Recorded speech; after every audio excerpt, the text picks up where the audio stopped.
मैं हूं जावेद चौधरी और अपना पसंदीदा शो देखने के लिए हमारा YouTube चैनल देखिए और बर वक्त मालूमात के लिए बेल आइकन प्रेस कीजिए।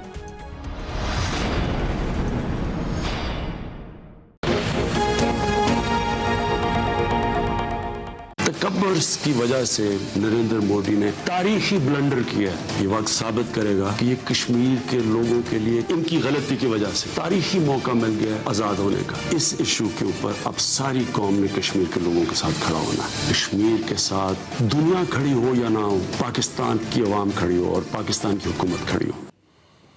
अस्सलाम वालेकुम नाज़रीन, आप देख रहे हैं प्रोग्राम कल तक। मैं हूं जमील सुखेरा।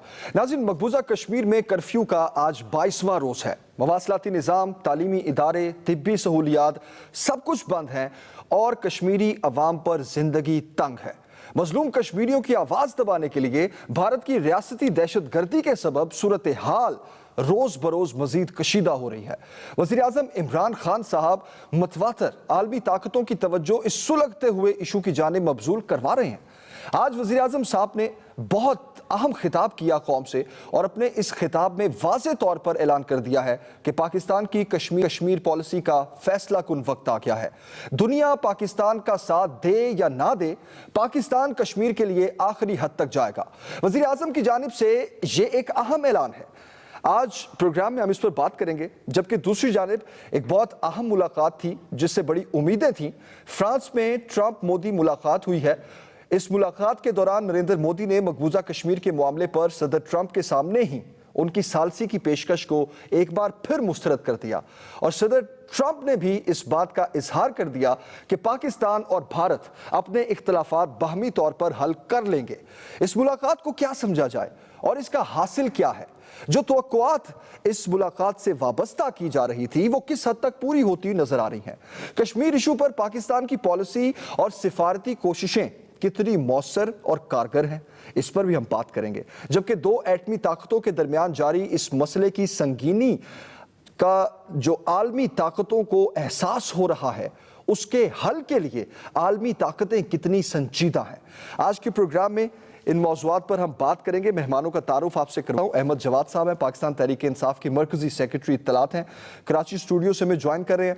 और खेलदास साहब हमें ज्वाइन कर रहे हैं, पाकिस्तान मुस्लिम लीग नून की नुमाइंदगी कर रहे हैं। जबकि स्काइप के जरिए हमें ज्वाइन कर रहे हैं हैदर जमान कुरैशी साहब, पाकिस्तान पीपल्स पार्टी की नुमाइंदगी कर रहे हैं।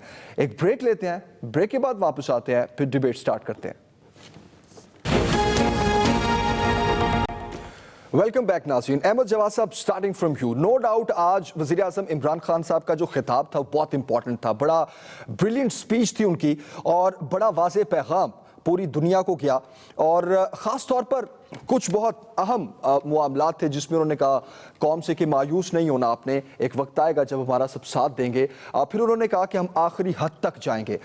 अहमद जवाद साहब, हुकूमत के पास अब मुस्तकबिल के लिए कोई वाज़े पॉलिसी है कि अब किस तरीके से कश्मीर कॉज के लिए अपनी कोशिशों को मजीद तेज किया जाएगा, या फिर वज़ीर आज़म साहब का जो आज खिताब था वही आखिरी हद है? This is it.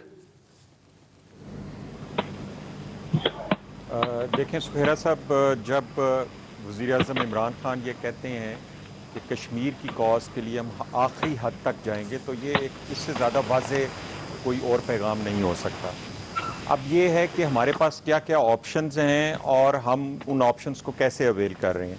देखिए, हमें दुनिया की तारीख को देखना होगा कि जिन ममालिक ने भी आज़ादी हासिल की है, चाहे वो ईस्ट तैमूर है या कोसोवो है या बोस्निया है या वो साउथ सूडान है जिसने सूडान से ली थी, अगर आप इन तमाम को स्टडी करें तो आपके सामने एक बात बड़ी क्लियरली सामने आएगी कि दुनिया में जब तक एक ग्लोबल नैरेटिव ना बिल्ड हो और उस नैरेटिव का पब्लिक के ऊपर प्रेशर आए और फिर वो वेस्ट में और अमेरिका में वो पब्लिक प्रेशर जो है वो फिर डिसीशंस करवाता है, और वो हमने देखा है कि दुनिया में ऐसा हो चुका है।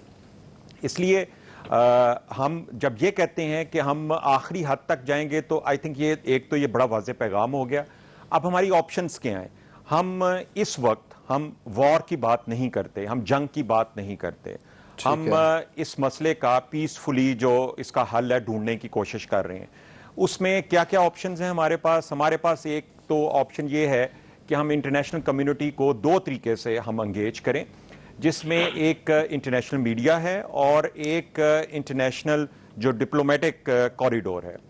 इन दोनों पे अगर आप देखें तो इंटरनेशनल मीडिया के हवाले से आई थिंक पिछले आप 2-3 हफ्तों में अगर आप देखें तो मेरा ख्याल है कि पाकिस्तान की हिस्ट्री में कभी भी कश्मीर के हवाले से दुनिया के बड़े बड़े रिनाउंड मीडिया हाउसेस ने जिस तरह से कश्मीर के हवाले से बातचीत की है, आर्टिकल्स लिखे गए हैं, उनका जिक्र किया गया है, सोशल मीडिया में उसका जिक्र हुआ है, तो ये एक बड़ी सिग्निफिकेंट जो है अचीवमेंट है पाकिस्तान के लिए। दूसरी तरफ अगर हम डिप्लोमेटिक कॉरिडोर की तरफ अगर हम देखें तो हम 50 साल के बाद उसको सिक्योरिटी काउंसिल में ले गए और आज ठीक है सिक्योरिटी काउंसिल से हम इस बात की तवक्को नहीं कर रहे कि अगर वहां पे हम लेके गए हैं तो अगले दिन डिसीजन जो है वो कोई हमारे हक में आ जाएगा, लेकिन जो ऑब्जेक्टिव है कि कश्मीर को इंटरनेशनलाइज किया जाए, इसको एक बैनुल अक़वामी इशू बनाया जाए, उसमें हमें काफ़ी हद तक कामयाबी हुई है। अगर आप इसकी G7 मीटिंग देखें जो कि आज उसमें मोदी साहब का और जो ट्रंप का जो बयान आया है उसमें देखें मोदी वो शख्स है कि जिसने पिछले 6-7 महीने में पाकिस्तान अच्छा अहमद जवाद साहब एक मिनट दें मुझे, मोदी ट्रंप मुलाकात पे भी हम आएंगे, लेकिन जो ऑप्शंस आपने बताई हैं कि ऑप्शंस हैं क्या अब हमारे पास, गवर्नमेंट क्या कर सकती है, वॉर की तरफ तो नो डाउट हम नहीं जा रहे, उसमें कोई शक नहीं है, लेकिन पीसफुली हम किस तरह इन मामलात को देखेंगे। वज़ीर-ए-आज़म इमरान खान साहब ने कहा है मुज़ाकरात का तो अब कोई रास्ता नहीं है, ना ही कोई ऑप्शन है, तो खेलदास साहब ऑपोजिशन अग्री करती है गवर्नमेंट की पॉलिसीज़ के साथ, ख़ास तौर पर इमरान खान साहब ने आज जो खिताब किया और जिस तरह अभी अहमद जवाद साहब भी कह रहे थे कि अभी फ़िलहाल हमारा फोकस इस चीज़ पर है कि ग्लोबल नैरेटिव बिल्ड किया जाए। देखें सुखेरा साहब, अब वक्त तकरीरों से और ट्वीट करने से निकल चुका है आगे। जो मकबूजा कश्मीर की सूरत हाल है, जो कर्फ्यू है 22 दिनों से, जो वहाँ हमारे 80 लाख कश्मीरी भाइयों का जिस तरह ज़िंदगी और मुस्तकबल जिस तरह आप देख रहे हैं, जो ना दवाई है ना पानी है, उनको महसूर कर दिया गया है। 7 लाख से ज़्यादा जो फौजी नहीं मैं समझता हूँ दहशतगर्द है जो उनके पैरे में देकर बैठे हुए हैं, जिस तरह कश्मीरी भाई हमारे महसूर हैं। तो हमें ये जो वज़ीर-ए-आज़म साहब ने आज खिताब किया कि आधा घंटा जो है वो जुम्मे वाले दिन सारी कौम निकले, तो हम तो देखें जब जॉइंट सेशन अपोजिशन ने बुलवाया था उनके दरख्वास्त पे हुआ था, पूरी अपोजिशन हुकूमत के साथ खड़ी थी, मगर बदकिस्मती के साथ जब वज़ीर-ए-आज़म साहब का अपोजिशन इंतज़ार करती रही, कौमी असम्बली में इंतज़ार होता रहा, जो एजेंडा था वो भी उन्होंने जो बनाया था वो भी ठीक नहीं था। तो जब शहबाज साहब ने भी खिताब कर लिया, उसके बाद उनकी संजीदगी दे, जब बिलावल साहब एक बड़े पार्टी के लीडर थे, उन्होंने उसकी तकरीर का वक्त आया वो चले गए। मतलब हुकूमत के इक़दाम तो आप ये जो अंदर जो हमारे जो वज़ीर-ए-आज़म अपने अपोजिशन से हाथ मिलाने में घबराता हो, जो अपोजिशन के साथ नाम लेना लीडर का गवारा ना करते हो, और इस लेवल पे हम अगर कौम को अगर ये तकसीम करेंगे, देखिए तो ये मैसेज किया जाए। 14 अगस्त को हमने जश्न आज़ादी की, जो हमने कश्मीर से इज़हार यकजहती, जहाँ एक हाथ में हमारे पाकिस्तान का झंडा था, दूसरे हाथ में हमारी पूरी कौम के पास कश्मीर का झंडा, वो तो कर लिया, मगर हमारा एक मिनट कर रही है गवर्नमेंट, मैं आपको बताऊं, हमारा एक मिनट एक सेकंड वो कीमती है। पाकिस्तान की 22 करोड़ आवाम की जो दिल है वो कश्मीरी भाइयों के लिए धड़क रहा है। अभी जो बात ये है कि हमें ये बताया जाए, आज जो जिस तरह इमरान खान साहब ने बातें की, यही बातें वो जब अमेरिका ट्रंप से मुलाकात करके आया था, तो जिस तरह इनकी कैबिनेट फूल लेकर खड़ी थी और वो बता रहा था कौम को कि 92 जैसा में कामयाबी हासिल, वो कामयाबी क्या थी, वो सालसी भी आज कौम ने देख ली, दुनिया ने भी देख ली। और क्या ऑप्शन है जो गवर्नमेंट मिस कर रही है आपके ख्याल में? ऑप्शन देखें, आज भी ये वज़ीर-ए-आज़म साहब को करना चाहिए था, APC बुलाते, तमाम कायदीन जो पार्टी के सरबराह हैं उनको बुलाते, और जहाँ जहाँ जिस पार्टी के लीडर के या जिस पार्लियामेंटेरियन के असर रसूल के सबको भेजने। 22 दिनों में एक सिर्फ चाइना गए हैं, चाइना वो मुल्क है जो जिसने हमें नवाज शरीफ जिस सीपेक के लिए जुर्म में जेल में बैठा हुआ है वही हमारे साथ आज खड़ा था। ठीक है खेलदार साहब एक मिनट दे जरा, मैं इसी पर यही सवाल मैं हैदर जमान साहब के पास लेके जाना चाह रहा हूं, उनका टेक ले लूं। क्या पीपल्स पार्टी भी यही सोचती है? तो मैं समझता हूं खेलदार साहब एक मिनट दे, आप ये कह रहे हैं कि पार्टी सरबराहों को बुलाते बहुत से ऑप्शंस ऐसे हैं जो गवर्नमेंट मिस कर रही है। मैं हैदर जमान साहब यही सवाल आपसे, मजीद क्या ऑप्शंस हैं गवर्नमेंट के पास? ऑपोजिशन के ख्याल में किन चीजों को मिस किया जा रहा है? खेलदार साहब जिस तरह कह रहे हैं, खेलदार साहब मैं आता हूं वापस आपके पास। हैदर जमान साहब जी, बिस्मिल्लाहिर्रहमानिर्रहीम। सुखेरा साहब बहुत शुक्रिया, आपका सवाल बहुत अहम है और ऑप्शंस की बात आप कर रहे हैं और आज प्राइम मिनिस्टर ने आज आवाम से 22 दिन बाद तकरीर कर ही ली, बड़ी अच्छी बात है। बड़ी अच्छी बातें की उन्होंने, कॉस्मेटिक बातें हैं, लेकिन वक्त बातों का तो गुजर चुका है ना। 1 साल हो गया है इस हुकूमत को आए हुए। आपकी जो खारजा पॉलिसी है वो रिएक्टिव है, प्रोएक्टिव नहीं है। आपके ऊपर पुलवामा के बाद हमला होता है तो आप उस वक्त जागते हैं और जिस तरह ये फरमा रहे हैं कि 54 साल के बाद ये क्रेडिट ले रहे हैं कि कश्मीर इशू इंटरनेशनलाइज हुआ, इसमें पाकिस्तान तरीके इंसाफ या पाकिस्तान की हुकूमत की खारजा पॉलिसी कहां से आ गई? उसने एक बेहुदा हरकत की। आरएसएस और हिंदुस्तान का नुमाइंदा है वो मोदी, जो कसाई था गुजरात का, 2000 लोगों का कत्लेआम किया उसने और उसने अब कश्मीरियों का कत्लेआम कर रहा है वो। उस कसाई ने अपने ही आईन में गैर कानूनी काम किया, अपने ही सुप्रीम कोर्ट की संपत प्रकाश की जो जजमेंट है, Jammu and Kashmir high court की जजमेंट है, यूनाइटेड नेशंस की रेजोल्यूशंस हैं 11 सिक्योरिटी काउंसिल की, शिमला अकॉर्ड है और इंटरनेशनल ट्रीटीज हैं जो ये इस इलाके को डिस्प्यूटेड करती है, उसने वो सारी चीजें खत्म की हैं। उसमें आपकी फॉरेन पॉलिसी कहां से आ गई? आप कहां से तैयार बैठे थे? आप ये कह रहे हैं, आप ये कह रहे हैं कि फॉरेन पॉलिसीज जो है उसको चेंज होने की जरूरत है? नहीं, चेंज होने की जरूरत नहीं है। आपको फॉरेन पॉलिसी की एक तो जो सिमत है उसको ठीक करना है। आप ड्राइविंग करते रहे उम्मा की, उम्मा ने आपको घास ही नहीं डाला, आप उनसे पैसे मांगते हैं, तेल मांगते हैं, आप उनको बताएं ना। उनकी एयरलाइन तो आपसे तो बेहतर मलेशिया है ना, उसने कम अज कम एक कंडमनेशन स्टेटमेंट तो जारी की है ना। हम ये लेकिन हैदर जमान साहब ये बताएं गवर्नमेंट करे क्या? गवर्नमेंट करे क्या? अब क्या कोई ऐसी ऑप्शन है? बताते हैं ये हुकूमत ऐसी है जिसको हर वक्त पाकिस्तान के सलामती के दायरे भी बता रहे होते हैं और ऑपोजिशन भी बता रही होती है। जो हुकूमत और हुक्मरान ऑपोजिशन से और मुल्क में यकजहती नहीं पैदा कर सकते, एंगेज नहीं कर सकते, उनसे क्या बात करें? लेकिन हम फिर नहीं, तो आप आज के खिताब से भी मुतमईन नहीं है इमरान खान साहब के?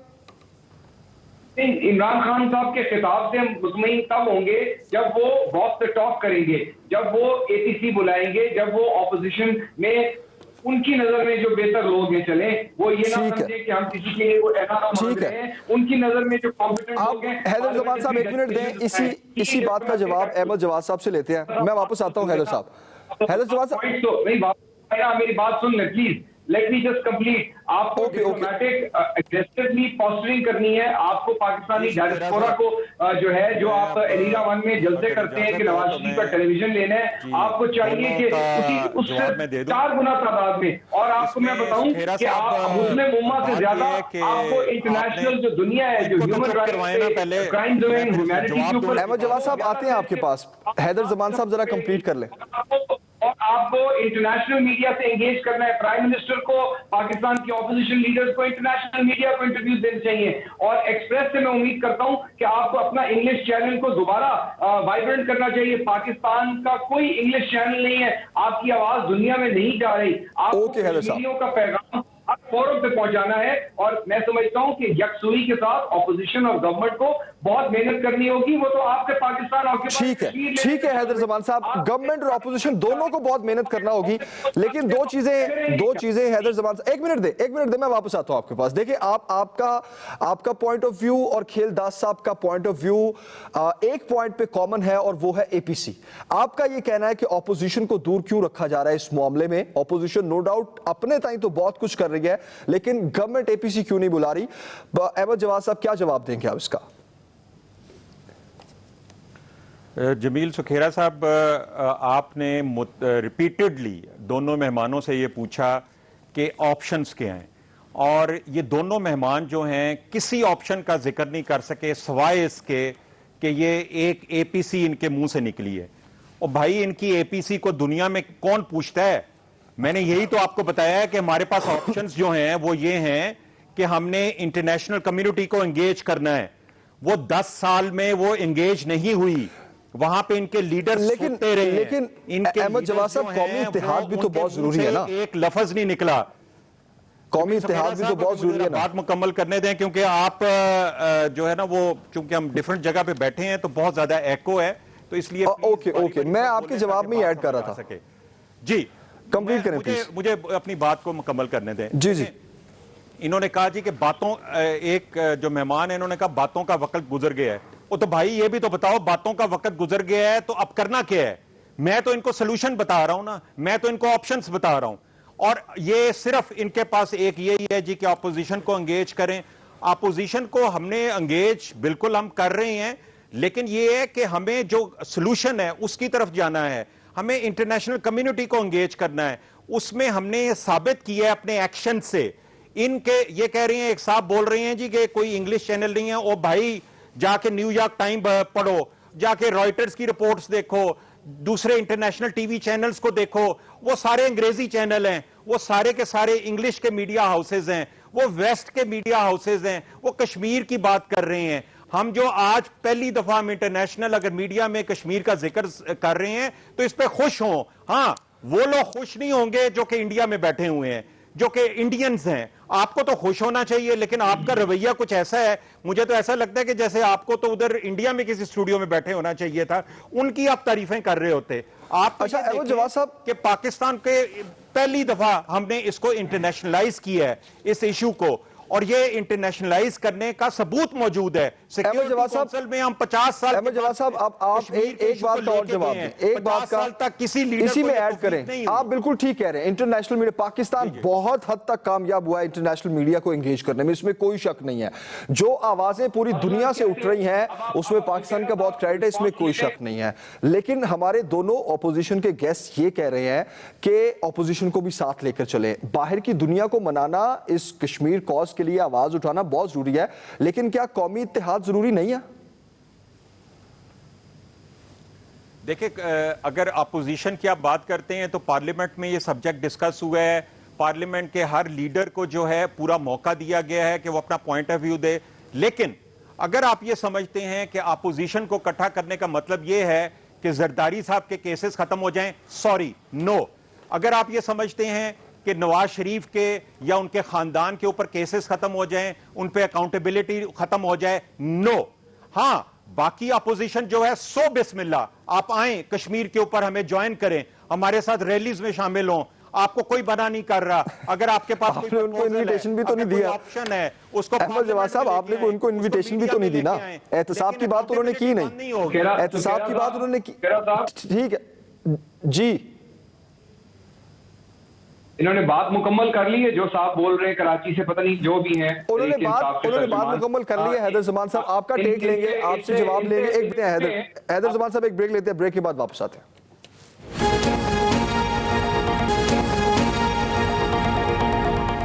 वेलकम बैक नाज़रीन। हैदर ज़मान साहब, आप रिस्पॉन्ड करना चाह रहे थे अहमद जवाद साहब को। देखिए, ये जो साहब बातें कर रहे हैं, मुझे नहीं मालूम कि इनको कुछ इल्म है कि इस वक्त पाकिस्तान को क्या चैलेंज दरपेश है। ये जो इंटरनेशनल मीडिया में न्यूयॉर्क टाइम्स सुना रहे हैं, न्यूयॉर्क टाइम में आपका मौकफ कहाँ से आ रहा है? वो तो जो वायलेशन हो रही हैं, जो 21-22 दिन से जेनोसाइड हो रहा है, इंटरनेशनल क्राइम्स अगेंस्ट ह्यूमैनिटी हो रहा है, वो रिपोर्ट हो रहा है। पाकिस्तान गवर्नमेंट का कहां से मौकफ हो रहा है? आप तो कहते थे मैं वर्ल्ड कप जीत के आया हूं वॉशिंगटन डीसी से, आज भी आपको मुंह की खानी पड़ी। कौन सालसी आपकी मानेगा भाई? आपके तो इंटरनेशनल ट्रीटी ऑब्लिगेशंस जो इंडिया ने नल एंड वॉइड कर दी हैं। आपका शिमला गया, आपकी यूएन रेजोल्यूशन गई, सारी स्टेटेड पोजीशन गई, उन्होंने यूनियन टेरिटरी बना दी है। जो मसूब बैठे हैं, इनको पता है कि जो जम्मू एंड कश्मीर री-एनेक्सेशन जो एक्ट है, बिल जो पास किया है, और वो इतलाक उसका जो है 31 अक्टूबर को होना है 2019 को, आपको इनके इल्म में है कि उसमें जो है जम्मू एंड कश्मीर और लद्दाख के अलावा उन्होंने जो इलेक्टोरेट रखा है असेंबली, उसमें पाकिस्तान ऑक्यूपाइड कश्मीर में से भी वो मेंबर्स इलेक्ट करवाना चाहते हैं। इनके इल्म में है कि वो इस वक्त Indus water treaty at stake है। इनको ये मालूम है कि इन्होंने इंटरनेशनल कोर्ट ऑफ जो क्राइम्स है उसमें जाना है, ये इंटरनेशनल कोर्ट ऑफ जस्टिस में जाना है। हम ऑप्शन देख रहे हैं, हम ये कर रहे हैं, हम वो कर रहे हैं। सुन लेना बात आप, इनको मालूम है कि एशियन पार्लियामेंट्री कांग्रेस होने जा रही है मालदीव्स में, इनको मालूम है कि बेलग्रेड में जो है अक्टूबर में होने जा रही है, इनको पता है कि कॉमनवेल्थ एसोसिएशन को बुलाना है, इनको पता है कि ओआईसी का हमने हंगामी इजलास पाकिस्तान में बुलाए। आप मतलब है कि इनको कोई बात समझाएं। इनके क्या इनके पास इनकी हिम्मत में है कि जनाब आसिफ जरदारी तोड़ सकते हैं या बांध सकते हैं। इसका तो मतलब ये है कि ये हैदर ज़मान साहब ठीक है, आपने जो पॉइंट रेज किया, ठीक है, आपको पॉइंट भी आ गया। एक मिनट दे देखिए, हुकूमती कोशिशों को, जिन कोशिशों का एतराफ बनता है, जिन कोशिशों का क्रेडिट गवर्नमेंट को जाना चाहिए, वो आप दें गवर्नमेंट को। पूरा इंटरनेशनल मीडिया अगर इस वक्त कश्मीर कॉज पर खबरें चला रहा है, वो उसको कवर कर रहा है, तो इसका क्रेडिट आप दें गवर्नमेंट को। देखें, अभी भी अहमद जवाद साहब यही कह रहे हैं कि हमने ग्लोबल नैरेटिव एक बिल्ड करना है, पब्लिक प्रेशर बिल्ड करना है, उसके बाद हम अपनी नेक्स्ट पॉलिसी लेके जाएंगे। हैदर ज़मान साहब एक मिनट दे दें। बात सुने ना, इन्होंने कश्मीर पे कमेटी बनाई जिसमें कश्मीर कमेटी का जो सरबराह है फखर इमाम, उसको नहीं डाला। ये क्या खास नैरेटिव बनाएंगे? इनको तो ये इजाजत नहीं है कि किसी को ये स्टेट मिनिस्टर से फेडरल मिनिस्टर कर ले। ये कौम को लीड करेंगे? इस किस्म का के लिए हम ऑपोजिशन से हाथ नहीं मिलाएंगे। और भाई आपके पास इतनी अकल सलाहियत होती तो आप कशकोल लेके फिरते रहते। आपकी फॉरेन पॉलिसी मांगे पहने के ऊपर मुनस्सिर है। आप हिम्मत करें ना, बुलाएं जो है राहील शरीफ को वापस बुलाएं। वो क्या कर रहे हैं इस्लामिक फौज के सरबराह, वापस बुलाएं आप। ठीक है, कंडेम हैदर ज़मान साहब 2 मिनट दें जरा, मैं वापस आता हूं आपके पास। हैदर ज़मान साहब मैं वापस आता हूं आपके पास, 1 मिनट दे।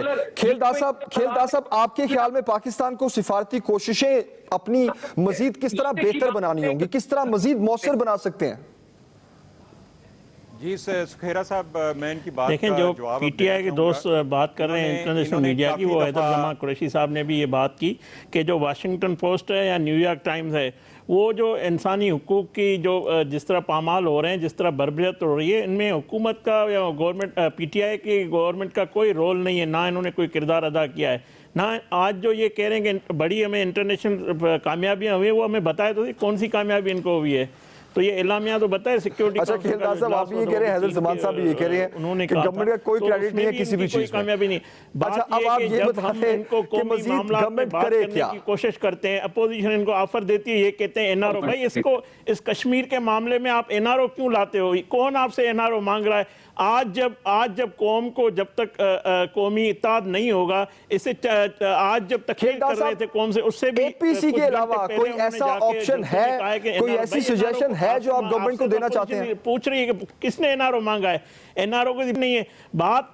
हमारे मुसलमान भाई एपीसी की बात की आपने, गवर्नमेंट आपने कहा ऑपोजिशन को साथ लेके चले। खेलदास साहब सुन तो ले खेलदास साहब ऐड करें ना, देखिए मेरी बात सुनिए। शहबाज शरीफ साहब को ये ऑप्शंस क्या है ये बताएं। बताएं मैं क्या करूं, क्या जंग लड़ूं जाके? बात ये है कि इन्होंने फिजाई हुदूद बंद नहीं की अभी तक।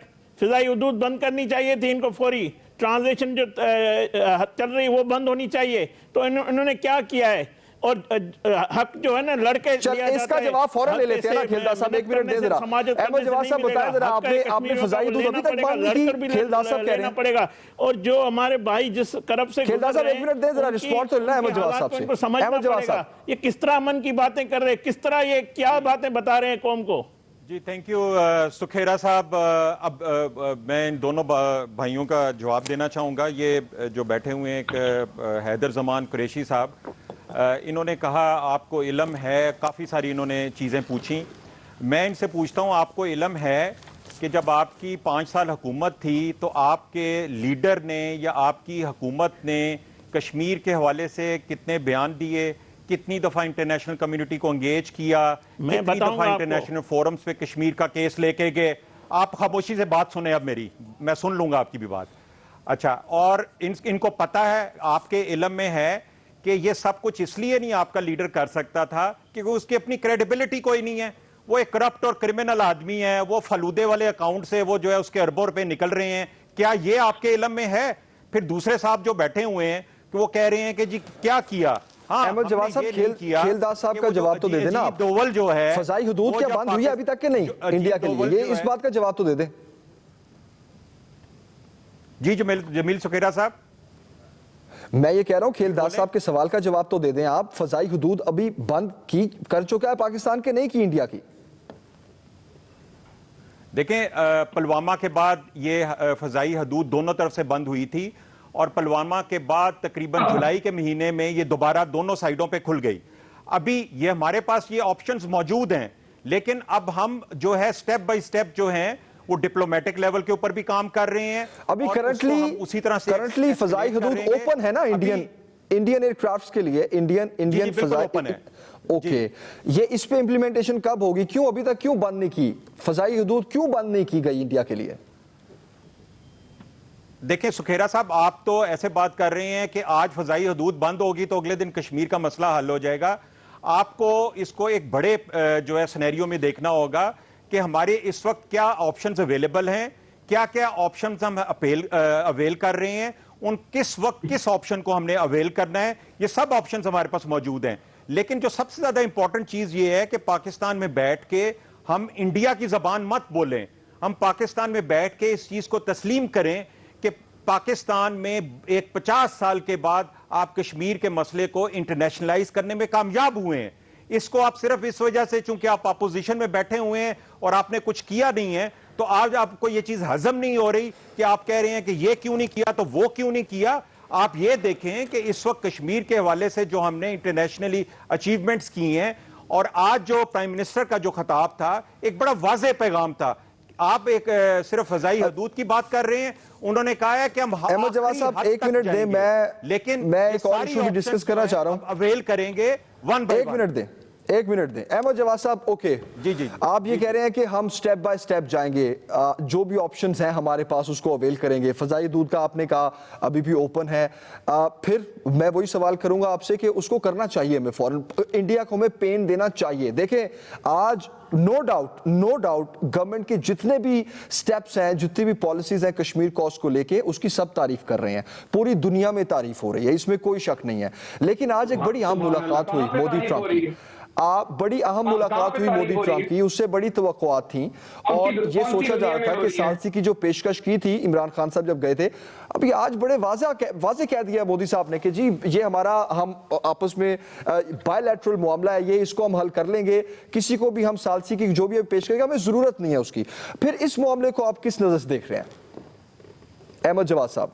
जमील सुखेरा साहब, ये जो आपने मोदी के आज के आपने बयान की बात की है, तो मैं कहूंगा कि ये भी एक अचीवमेंट है।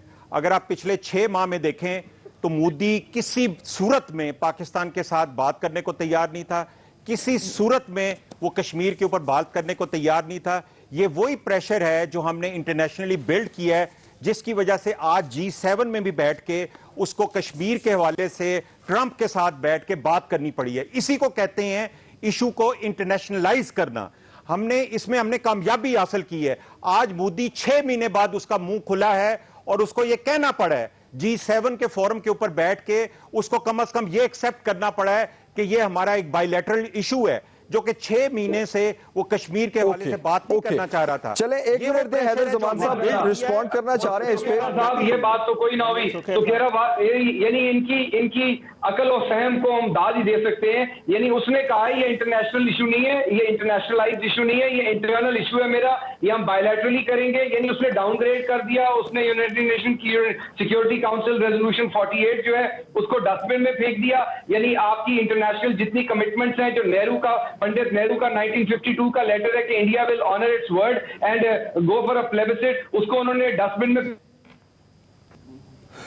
चले, लेकिन हैदर जमान साहब फिर भी बायलैटरल इशू तो तस्लीम किया ना मोदी साहब ने आज इसको। एक ब्रेक लेते हैं, ब्रेक के बाद वापस आते हैं। एक और बड़ा अहम मामला है, बिलावल भुट्टो साहब ने आज डियाला जेल के बाद मीडिया से बात की और उन्होंने बड़ा एक संगीन इल्ज़ाम लगाया कि हुकूमत आसिफ अली जरदारी साहब को कत्ल करने की कोशिश कर रही है। ये मामला है क्या, इस पर ज़रा बात करते हैं, ब्रेक के बाद वापस आते हैं।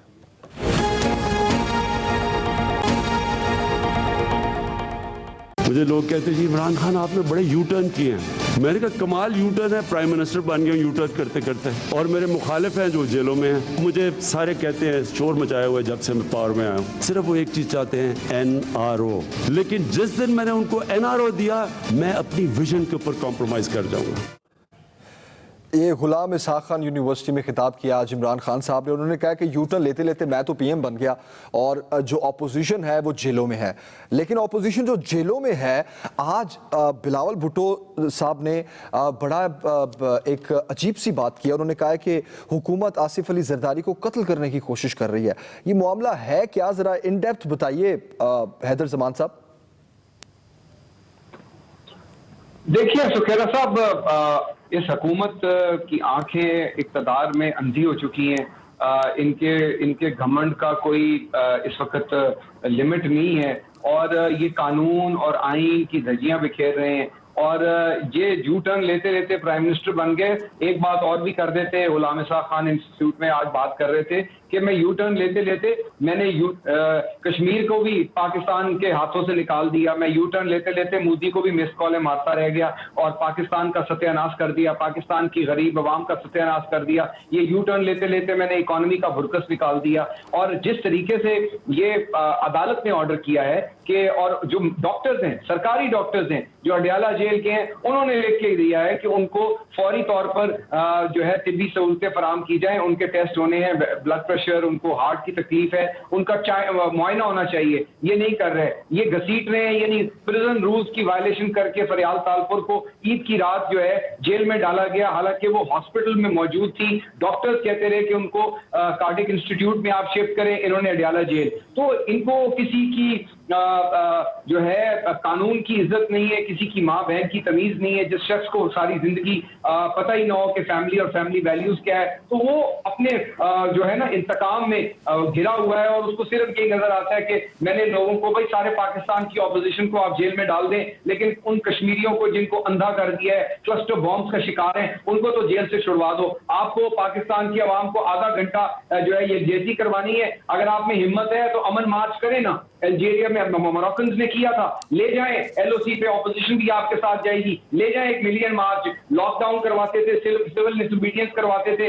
आप अगर इतने हीरो हैं, इतने आप में जो है दम खम है, आप पार्लियामेंट में तो आते नहीं, गोस्ट प्राइम मिनिस्टर हैं, ऑपोजिशन के सवालों से आप कहाँ मोदी से मुकाबला करेंगे? अभी भी पर्चियां लेके मिस कॉलें मार रहे हैं और कह रहे हैं कि मैं बात नहीं करूंगा। उसने आपकी सालसी को ठुकरा दिया। आपको अब अपनी असर्ट करनी है रेट, और आपको अपनी असर्ट तब आप करेंगे जब दुनिया देखेगी आपके पीछे कौम खड़ी है, दुनिया देखेगी कि पाकिस्तान एक यूनाइटेड फ्रंट दे रहा है। जो शख्स एंगेज नहीं करना चाहता किसी से, और आज भी उसकी जिंदगी की सबसे बड़ी विजन 22 साल यही है, अरीना 1 में खड़े होके कि मैंने टेलीविजन लेना है नवाज शरीफ का। जिस शख्स की विजन ही यही हो और कहता है कि मैंने आज कॉम्प्रोमाइज कभी नहीं करना अपनी विजन के ऊपर, तो सारी जिंदगी यूटर्न लिए। मुशर्रफ को वोट नहीं दूंगा, दिया। वर्दी में नहीं दूंगा, लिया। कशकोल नहीं लूंगा, IMF के पास नहीं जाऊंगा। सारी जिंदगी यू टर्न होता क्या है? U turn is a compromise, और ये कश्मीर का भी कॉम्प्रोमाइज कर रहे हैं हमें। अच्छा ठीक है जमान साहब, मैं अहमद जवाद साहब जल्दी से मैं उनका टेक लेना चाह रहा हूं आपकी इस बात पे।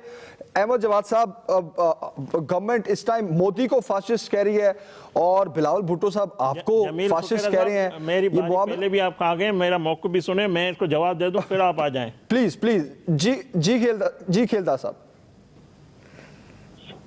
देखें, जो जवाद साहब ने बात की कि ये जो चोर और करप्ट हुक्मरान थे उन्होंने क्या किया।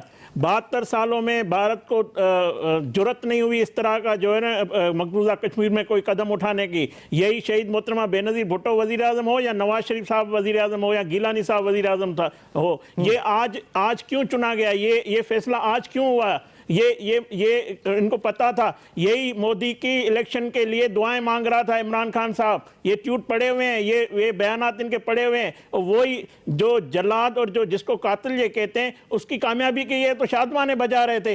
दूसरी बात ये कहते हैं नवाज शरीफ साहब ने कब आवाज़ उठाई है, तो आप जाके देख लें नवाज शरीफ साहब और ओबामा की मुलाकात, उसका एलामिया देख लें। नवाज शरीफ साहब की UN में स्पीच निकाल लें, आप सुन लें वो नवाज शरीफ साहब ने क्या बात की है। जब भी बुरहान वानी जब 2016 में हुआ, तुर्की का सदर आया था और ज्वाइंट सेशन में उन्होंने खिताब किया था, तुर्की के सदर ने, ये तो बैकआउट करके चले गए थे। इनको कब पाकिस्तान के कौमी मामलात पे, जब पुलवामा वाकया हुआ, सारी क़यादत बैठी थी, चीफ ऑफ आर्मी साहब बैठे हुए थे, मगर नहीं था तो इमरान खान वजीर आजम साहब की कुर्सी खाली पड़ी हुई थी। ये इनकी संजीदगी, ये इस मुल्क के मामला हल करेंगे, ये इनकी पॉलिसीज है। हमें बताएं कि इनकी पॉलिसी है क्या, इनका विजन आज कहां था? आज इन्होंने कोई रोड मैप दिया है? कोई रोड मैप नहीं है। वो दे रहे हैं जवाब, वो दे रहे हैं जवाब। थैंक यू जी अहमद जवाब साहब। जी सुखेरा साहब, पहले तो मैं ये हैदर जमान साहब की बात का मैं जवाब दूंगा जो बिलावल के हवाले से इन्होंने कहा। देखें, एक तो मुझे समझ ये नहीं आती कि ये जितने करप्ट जो लोग हैं जब जेल में जाते हैं तो इनको सारी बीमारियां लग जाती हैं। उससे पहले तो ये हट्टे कट्टे होते हैं, ठीक है, सब कुछ इनका होता है, बड़ी बड़ी बड़के मारते हैं, लेकिन जैसे जेल में दाखिल होते हैं तो इनको तमाम बीमारियां लग जाती हैं। देखें, जिस लीडर को अपनी बीवी की मौत के बाद एक वसीयत से लीडरशिप मिली हो, आप उसके फॉलोअर्स का और वर्कर्स का खुद ही अंदाजा कर लें।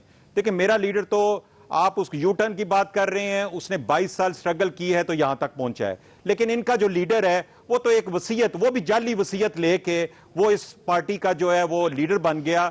और मैं कहता हूं कि शर्म की बात है कि ऐसे लीडर को फॉलो किया जाए और फिर उसके बाद वो फलूदे वाले के अकाउंट से वो अरबों रुपया निकल रहा है, वो करप्शन का एक बादशाह है, उसको अब ट्रायल किया जा रहा है। अब टोटल सियासत जो है पीपल्स पार्टी की वो ये है कि इन करप्ट लीडर्स को, इस करप्ट लीडरशिप को किस तरह से बचाया जाए। इसलिए कश्मीर के भी इस अहम मौके के ऊपर बजाय इसके कि ये पाकिस्तान के साथ खड़े हों, बजाय इसके कि ये कश्मीर के साथ खड़े हों, अब देखा आपने इनकी चीखें निकलना शुरू हो गई हैं।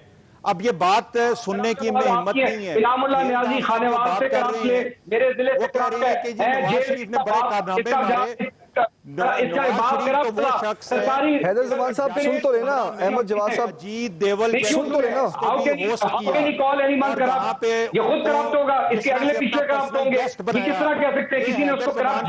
चीखे हैं, मुझे नजर आ रही है। मसला अब सिर्फ ये है कि ये अपने करप्ट लीडर को कैसे बचाएं। ये इस मौके के ऊपर सारी हैदर जमान साहब सुन तो लेना, हुकूमत को ब्लैकमेल किया जाए, हुकूमत को प्रेशर जाए ताकि हुकूमत जो है इनको एनआरओ दे, इनको एनआरओ नहीं मिलना। इस वक्त हम इंशाल्लाह कश्मीर की जंग जीतेंगे और अंदरूनी महाज पे हम जो है करप्शन के खिलाफ भी जंग जीतेंगे। हम इन करप्ट लोगों को उनके आखिरी इंजाम तक भी पहुंचाएंगे और इंशाल्लाह जैसे हैदर जमान साहब, जवाब साहब, ऐसे तो कुछ समझ नहीं आएगी। मैं अब आपका बहुत शुक्रिया, खेलदास साहब आपका भी बहुत शुक्रिया। प्रोग्राम का वक्त खत्म हो गया, इंशाल्लाह कल आपसे मुलाकात होगी। इजाजत दीजिए, अल्लाह हाफिज। मैं हूं जावेद चौधरी और अपना पसंदीदा शो देखने के लिए हमारा YouTube चैनल देखिए और बर वक्त मालूमात के लिए बेल आइकन प्रेस कीजिए।